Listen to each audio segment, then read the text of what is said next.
வணக்கம். நான் சித்த மருத்துவர் சங்கீதா பேசுகிறேன். இன்றைக்கி மூலநோயை பற்றி பார்க்கலாம். அதாவது மூலநோய் என்பது பைல்ஸ், ஹெமராய்ட்ஸ் அப்படின்லாம் சொல்கிறோம்.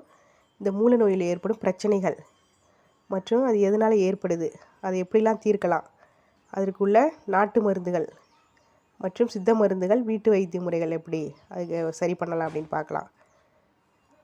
அதாவது இந்த சேனலுக்கு லைக், சப்ஸ்கிரைப் பண்ணுங்கள், தொடர்ந்து ஆதரவு கொடுங்க.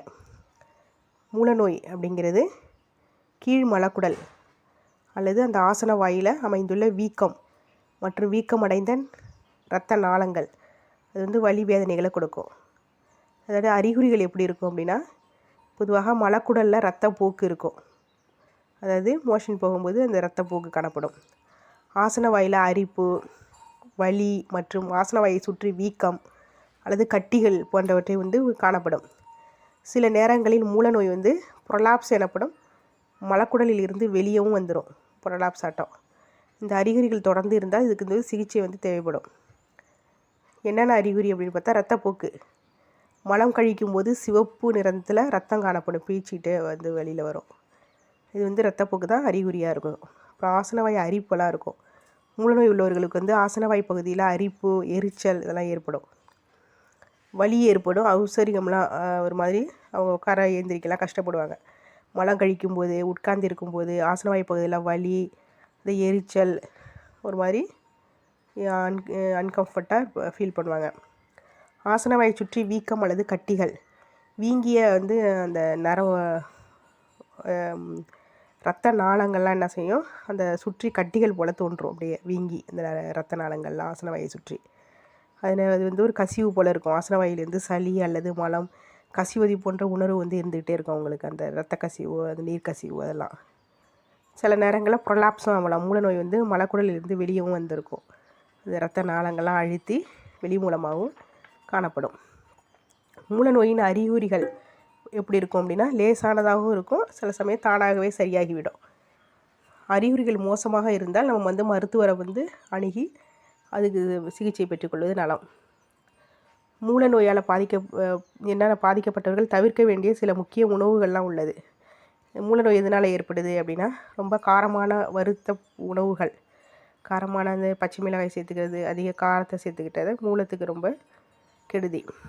பதப்படுத்தப்பட்ட உணவுகள், நாட்பட்டு அதிகமாக சாப்பிட்டுட்டே இருக்கிறது, அதிக உப்புள்ள உணவுகள், மாவுச்சத்து உள்ள பொருட்கள், பால் பொருட்கள், அது அதிக மாமிசம் நிறைந்த கோழிக்கறி, அதே போல் மாமிசங்கள் அதிகமாக சாப்பிட்டுட்டு வர்றது, இந்த உணவுகள்லாம் மூலநோய் அதிகரிக்கும். மேலும் குறைவாக தண்ணீர் அருந்துறது, ஒரே இடத்துலையே உட்கார்ந்து இருக்கிறது, இரவு வேலை கண்முழித்து செய்கிறது, அதே போல் அதிக மன அழுத்தத்தில் இருக்கிறது, தூங்காமல் இருக்கிறது நைட்லலாம், அது உடல் வெப்பத்தை உண்டாக்கி அதிகமாக அந்த மூலநோய் வழிவகுக்கும். மேலும் காரமான உணவு அதெல்லாம் அதிக எரிச்சலெல்லாம் ஏற்படுத்தி மூலநோய் ரொம்ப அதிகரிக்கும். கொழுப்பு, சர்க்கரை உணவு, உப்பு உணவுகள், அதே போல் மலச்சிக்கலுக்கு மலச்சிக்கல் மிக முக்கிய காரணமாக அமைது மூலநோய் உண்டாவதற்கு. தொடர்ச்சியான மலச்சிக்கல் மூலநோய் ரொம்ப அந்த மலங்கழிக்கும் போது முக்கி அதே போல் செய்யும்போது இந்த மூலநோயை ரொம்ப அதிக சிரமத்துக்கு உள்ளாக்கிறது. அதே போல் பால் பொருள் அதிகமாக சாப்பிட்றது, நார்ச்சத்து உணவுகள்லாம் குறைச்சி சாப்பிட்றது, அதெல்லாம் செய்கிறதால இதை எப்படி குறைக்கலாம் அப்படின்னா, நிறைய தண்ணீர் அருந்தணும். ஒரு நாளைக்கு 10 கிளாஸ் தண்ணீர் அருந்தணும். அப்போ நீரேற்றமாக உடம்பு வச்சுக்கிட்டாலே நல்லது. அதே போல் உணவில் நார்ச்சத்து, கரையா நார்ச்சத்து, ஓட்ஸு, பழுப்பு அரிசி, பார்லி இதெல்லாம் போட்டு தானியங்கள்லாம் அதிகமாக எடுத்துக்கணும். மேலும் என்ன செய்யலாம் அப்படின்னா, உணவு சாத்வீக உணவு அது ரொம்ப நல்லது. சாத்வீக உணவுனா சைவ உணவுகள், அதெல்லாம் பழங்கள், கீரைகள் அதிகமாக எடுக்கணும். அதே போல் மலச்சிக்கல், ஆசன வாயில் அரிப்புகளாக இருந்தால் வாழைப்பழம், வாழைப்பூ அதெல்லாம் எடுத்துக்கலாம். அரைமுடி தேங்காய் அதெல்லாம் நம்ம பச்சையாகவே சாப்பிட்லாம். தேங்காயெல்லாம் அதெல்லாம் சாப்பிட்டாலும் இந்த எரிச்சல்லாம் குணமாகும். 48 நாட்கள் இதெல்லாம் சாப்பிட்ணும். இதில் நல்ல முன்னேற்றம் கிடைக்கும். அது பழங்களில் உலர் திராட்சை, பப்பாளி, மாம்பழம், கொய்யா, ஆரஞ்சு, அத்திப்பழம், ஆப்பிள், மாதுளை இதெல்லாம் அடிக்கடி உணவில் சேர்த்துக்கணும். நார்ச்சத்தோடு சாப்பிட்டா நல்லது. அப்புறம் சுரைக்காய், பூசணிக்காய், கேரட், பீட்ரூட்டு, வெள்ளரிக்காய், பாகற்காய், புடலங்காய், அவரைக்காய், முட்டைக்கோஸ் இதெல்லாம் சாப்பிட்ணும். அடிக்கடி உணவில் சேர்த்துக்கணும்.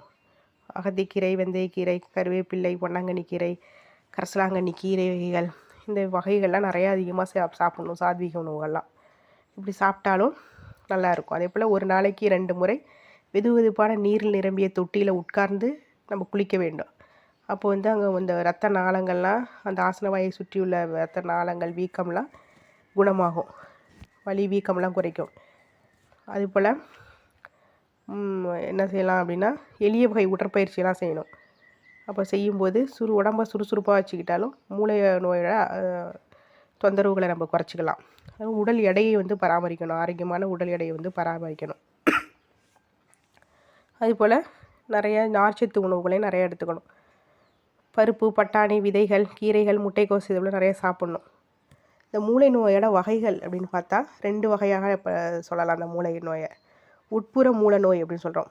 இது வந்து என்னென்னா உள்ளார இருக்கிறது, மலக்குடலுக்கு உள்ளார. இவை மலக்குடலுக்குள்ளே ஏற்படுது மற்றும் வெளியே வந்து வெளியில் வரதில்லை. அதான் ஃபஸ்ட்டு வர்றது. இரத்தப்போக்கு வந்து ஏற்படும். வலியற்றவையாக இருக்கும். ஆனால் அவை வந்து வாசனவாய் வழியாக வெளியே வந்து வரும் வரை தான் இந்த இப்படி இருக்கும். ஆசனவாயை விட்டு வெளியே வந்தால் அந்த ஆசனவாய் சுருக்கிறதால வலி, அது இரத்த உறைதல் அதெல்லாம் வந்து அது வந்து மிகுந்த சிரமத்தை ஏற்படுத்தும். அடுத்து வெளிப்புற மூலநோய் அப்படின்னு பார்த்தா ஆசனவாயை சுற்றி உள்ள தோலில் கீழே உருவாகிறது. வெளிப்புற மூலநோய் வலி, அரிப்பு, இரத்தம் உறைதல், இரத்தப்போக்கு, அந்த கட்டிகள், வலி வேதனைகளை வந்து வெளிப்புற 2வது வகை மூலநோய். அதுக்கு அடுத்து வர அப்படியே விட்டுட்டே இருந்தால் அது அப்படியே வந்து வெளியில் வந்து பிதுக்கத்தை உண்டாக்கி அதே போல் உண்டாகும். ஏற்பட காரணம்னா அதிக அழுத்தம் கொடுக்குறது, உட்காந்தே வேலை இருக்கிறது, உடற்பயிற்சி இல்லாமல், உடல் அசைவு இல்லாமல் இருக்கிறது. உடல் அசைவு வந்து போது சோர்வு, நீண்ட நேரம் உட்கார்ந்து அப்படியே நின்று கொண்டே இருக்கிறது. அப்புறம் கர்ப்பிணிகளுக்கு வரும். ஏன்னா அவங்களுக்கு அந்த குழந்தை அழுத்தம் கொடுத்துக்கிட்டே இருக்கிறதால அவங்களுக்கு வரும். அப்போ குழந்தை பிறந்த பிறகு அந்த பைல்ஸ் வந்து சரி மாறிடும் அந்த மூலநோய். அதிக உடல் பருமன், மலக்குடல் மற்றும் ஆசனவாயில் உள்ள நரம்புகளில் அழுத்தம், வீக்கம் அதெல்லாம் ஏற்படுத்தும். மேலும் வயிற்றுப்போக்கு, மலச்சிக்கல் இருக்கிறது, நாள்பட்ட வயிற்றுப்போக்கு இருக்கிறது. இதனாலையும் வந்து ஆசனவாய் மீது அழுத்தம் ஏற்படுத்தும் போது இந்த நோய் வந்து அதிகரிக்கும். அதேபோல் வயதான மக்களுக்கும் அவங்களுக்கும் மலக்குடல் மற்றும் ஆசனவாயில் உள்ள இது வலுவிழந்து காணப்படுவதால் அவங்களுக்கு மூலநோய் வந்து பாதிக்கின்றது. மேலும் மரபியலாகவும் அவங்க வம்சாவழியில் வந்து அப்படியே பரம்பரையாகவும் அவங்க உணவு பழக்க வழக்கங்களாலையும் வரலாம். மேலும் கனமான பொருட்களை தூக்குனாலும் அந்த ப்ரொலாப்ஸு மூலநோயெல்லாம் வரும்.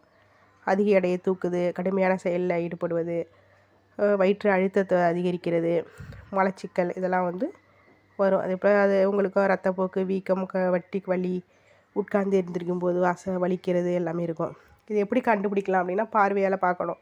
மருத்துவர் அன்றைக்கி பார்க்கும்போது அவங்களுக்கு தெரியும் வெளியில் அந்த ஆசனவாயில் ரத்த நாளங்கள்லாம் புடைச்சி காணப்படும்.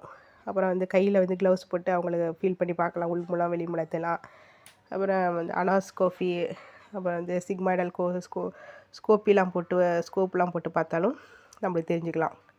இதுக்கு சிகிச்சை அப்படின்னு பார்த்தா என்ன அப்படின்னா மருந்து மேற்பூச்சி கிரீம்கள் தடவலாம். அந்த இரத்த நாளங்கள் ரத்தம் உறைவுதலை தடுக்கிறதுக்காக மேற்பூச்சி கிரீம்கள், களிம்புகள் இதெல்லாம் இதுங்களாம். வீக்கம், அரிப்பு இருந்தால் அவங்களுக்கு உட்கார்ந்து இந்த சிட்டிங் பாத்தில் அவங்கள வெதுவெதுப்பான வெந்நீரில் உட்கார வச்சு அவங்களுக்கு சிகிச்சை செய்யலாம். அப்புறம் நவீன மருத்துவத்தில் அகச்சிவப்பு கதிர்கள் அதெல்லாம் கொடுக்கலாம், தெரப்பிகள்லாம் கொடுக்கலாம். அப்புறம் ரப்பர் பேண்டு பிணைப்பு இதெல்லாம் வந்து ப்ளீடிங் பைல்ஸு அதுக்கெல்லாம் இந்த அதெல்லாம் செய்யலாம். ரொம்ப வந்து அதிக ரத்தப்போக்கு இருக்குது அப்படின்னா அவங்க வந்து வீட்டு வைத்தியத்தில் என்ன செய்யலாம், த்ராம்போஸ்ட்டுன்னு அவங்களுக்கு அந்த ரத்த உறைதலால் ரொம்ப வலி, ரத்தப்போக்கு, ரத்த சோகையெல்லாம் ஏற்படும். வந்து வீட்டு வைத்தியம்னா கற்றாழை மேற்பூச்சி பூசலாம். கற்றாழை மேற்பூச்சி வந்து நல்ல ஒரு குளிர்ச்சியை தரும் அவங்களுக்கு. அப்புறம் சித்த மருந்துகள் என்னென்ன கொடுக்கலாம் அப்படின்னு பார்த்தா சித்த மருத்துவத்தில் எதனால் வந்து இந்த பைல்ஸ் வருது அப்படின்னு பார்த்தா வாத குற்றம் அதிகரிக்கிறது. வாத குற்றங்கள் அதிகமாக இருக்கும்போது அந்த கீழ்நோக்கு வாதம் உடம்புல வாயு தேங்கும்போது இந்த பைல்ஸ் வருதாக சொல்கிறாங்க தத்துவம். மேலும் இந்த உடம்பு ஹீட்டு அதிக வெப்பத்தாலையும் வந்து கீழ்நோக்கி அபான வாயு அதிகரிக்கிறதாலையும் இது வந்து அதிகரிக்கிறது. இதுக்கு என்ன மருத்துவம் பண்ணலாம் அப்படின்னா காட்டு கருணைக்கிழங்கு லேகியம் சாப்பிட்லாம். கருணைக்கிழங்கு வந்து நல்ல ஒரு மூல நோய்க்கு ஒரு நிவாரணமாக இருக்குது. அதோட தேங்காய் பூ கலந்து சாப்பிட்டாலும் அது ஒரு நல்ல நன்மையை கொடுக்கும். அதுபோல் திரிபலா சூரணம் சாப்பிட்லாம் வெந்நீரில் கலந்து காலை மாலை ஒரு ஸ்பூன் சாப்பிட்டாலும் அந்த மலக்கட்டெல்லாம் நீங்கி சரியாகும். ஃபஸ்ட்டு மலமிளைக்கு மருந்துகள்லாம் சித்த மருத்துவத்தை பரிந்துரைக்கிறோம். அது நல்ல ஒரு நன்மையை கொடுக்குது மூல நோய் உள்ளவர்களுக்கு. அதில் திரிபலா, கடுக்காய் லேகியம், நாயுருவி இலையை அரைச்சி அது 7 நாள் கொடுக்கணும். கொட்டைப்பாக்களவு காலை மாலை சாப்பிட்டாலும் அந்த பைல்ஸ் பிரச்சனையெல்லாம் சரியாகும். அப்புறம் பிரண்டை கொழுந்த நெய்யில் வதக்கி பாக்களவு கொடுத்தாலும் ரத்த மூலம் அதெல்லாம் ஒழிஞ்சிரும், நல்லாயிருக்கும். அப்புறம் துத்தி இலை, மேலும் துத்தி இலையை 40 நாள் வெறும் வயிற்றில் சாப்பிடும்பொழுதும் நல்லா மென்று சாப்பிடும்போது மூல நோய் குணமாகும். அப்புறம் வாழைச்சாறு, அது வாழைப்பூ சாறு சீரகப்பொடியோட கலந்து குடித்து வர மூலக்கடுப்பெல்லாம் நீங்கும். மேலும் துத்தி இலை, பாசிப்பயிறு, வெங்காயம் இதெல்லாம் போட்டு நல்லா தேங்காய் பால் உப்பு சேர்த்து சமைச்சு சாப்பிட்டா இந்த மூல நோயெல்லாம் தணியும். கற்றாழை வெட்டி அந்த சோற்றுடன் பாலை சேர்த்து சாப்பிட்டு வர நல்ல மூல நோயெல்லாம் தணியும். அப்புறம் நாவற்பட்டை பொடியை கொடுக்கலாம் பாலில் கலந்து, அதையும் நல்லா மூல நோய் கேட்கும். மருதம்பட்டை பொடியை பாலில் கொடுக்கலாம், அதுவும் நல்ல மூல நோய்களுக்கு கேட்கும். வெளி மருத்துவ முறை அப்படின்னு பார்த்தா வெங்காயத்தை வதக்கிட்டு அதை அரைச்சி வெண்ணெயோட கலந்து மூலத்தில் கட்டி வர மூல கடுப்பு, திரட்சி, வீக்கம், திணவு, கடுப்பு, அரிப்பு இதெல்லாம் நீங்கும். மேலும் தேங்காய் பூவை அரைச்சி 3 முறை மூலத்தில் கட்டி வச்சுட்டா நல்லா மூல கடுப்பு வேதனையெல்லாம் நீங்கும், நல்லா ஒரு மூளை சுருங்கி வரும். அப்புறம் கடுக்காய் பொடியை அந்த முளைகள் நம்ம தூவலாம், அதுவும் நல்லா சுருங்கி நல்லா வலி, வீக்கம், அந்த ரத்த உறைதெல்லாம் தடுத்து ஆசனவாய் கடுப்புக்கெல்லாம் நல்லா பயன்படும். சிற்றாமணுக்கு இலை, வெங்காயம் அரிஞ்சு நல்லா ஆமணுக்கு எண்ணெயில் வதக்கி அதில் ஒத்தடம் கொடுத்துட்டு அதையே வச்சு கட்டினாலும் இந்த முளையில் ஆசனவாயில் கட்டி வர ஆசன கடுப்பு, எரிச்சல்லாம் நீங்கும். உணவில் பூண்டு, வெங்காயம் இதெல்லாம் நிறைய சேர்த்துக்கலாம். கருணக்கிழங்கு, வெண்ணெய், பால், மோர், கீரை, அத்திப்பழம், மாதுளைப்பழம், திராட்சை, கொய்யாப்பழம் இதெல்லாம் அதிகமாக சேர்த்துக்கிட்டால் நல்லா மூலத்துக்கு நல்லது. மேலும் என்னென்ன சாப்பிடக்கூடாது, இஞ்சி, பச்சை மிளகா, காரங்கள், மைதா, கோழிக்கறி, வெப்பமான பொருட்கள்லாம் அதிகமாக சாப்பிடக்கூடாது. நல்லா தண்ணீர் இருந்துடும், நல்லா ஓய்வு எடுத்துக்கணும், நல்லா சுறுசுறுப்பான வாழ்க்கை முறையில் இருக்கணும், ஒரே இடத்துல உட்காந்துருக்கக்கூடாது, மலச்சிக்கல் இல்லாமல் பார்த்துக்கணும். இப்படி இருந்தாலே நம்ம மூல நோயிலேருந்து விடுபடலாம். இது ஆரம்பத்திலே பார்த்தா மிக எளிதாக குணப்படுத்தலாம். சித்த மருத்துவ முறைகளையும் நம்ம வீட்டு வைத்திய முறைகளையும் பயன்படுத்தி இந்த மூல நோயின்றி நாம் வாழலாம். இது ஒரு நிம்மதியான வாழ்க்கைக்கு நம்ம பாரம்பரிய முறைகளை கை கொடுக்கும்.